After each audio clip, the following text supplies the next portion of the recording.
ഒമാനിലെ ഹിമാം trial run റേസിന്റെ 6ാം edition December 11 മുതൽ 13 വരെ നടക്കും. അൽഹജർ പർവ്വത നിരകളിലാണ് റേസ്. 68 രാജ്യങ്ങളിൽ നിന്ന് 4500 ഓട്ടക്കാർ റേസിന്റെ ഭാഗമാകും.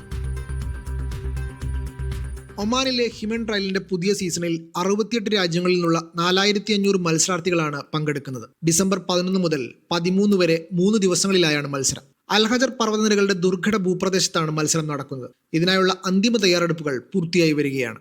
ഏറ്റവും വെല്ലുവിളി നിറഞ്ഞ അൽഹജർ അൾട്രാ 120 കിലോമീറ്റർ മത്സരത്തോടെയാണ് പരമ്പര തുടക്കമാകുന്നത്.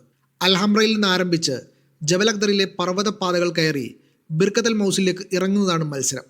കുത്തനെയുള്ള ഉയരം കൂടിയ മലയിടുക്കുകൾ, ഇടുങ്ങിയ പാതകൾ, നൂറ്റാണ്ടുകൾ പഴക്കമുള്ള കാർഷിക പാതകൾ എന്നിവയ്ക്ക് പേര് കേട്ടതാണ് ഇവ. വെള്ളിയാഴ്ച ഇസ്കിയിൽ നിന്ന് 60 കിലോമീറ്റർ സ്കൈ വാഡ് കന്യാണ് ആരംഭിക്കും. നിസ്വയിൽ പുതുതായി അവതരിപ്പിക്കുന്ന 35 കിലോമീറ്റർ ഓൾഡ് ക്യാപിറ്റൽ ട്രയലും ഈ ദിവസം നടക്കും. ഉച്ചക്ക് ബിർക്കത്തൽ മൗസിൽ നിന്ന് സീനിക് സ്പ്രിന്റ് 20 കിലോമീറ്റർ ആരംഭിക്കും. ഹിമൻ ട്രയൽ റണ്ണേഴ്സ് കായിക മേഖലയിൽ മാത്രമല്ല, വിനോദസഞ്ചാരത്തിനും പ്രാദേശിക സമ്പദ് വ്യവസ്ഥയ്ക്കും പിന്തുണ നൽകുന്നത് കൂടിയാണ്. ലോകമെമ്പാടുമുള്ള സന്ദർശകരെയും അത്ലറ്റുകളെയും ഇതിലൂടെ രാജ്യത്തേക്ക് ആകർഷിക്കുകയാണ്. Media 1, Muscat.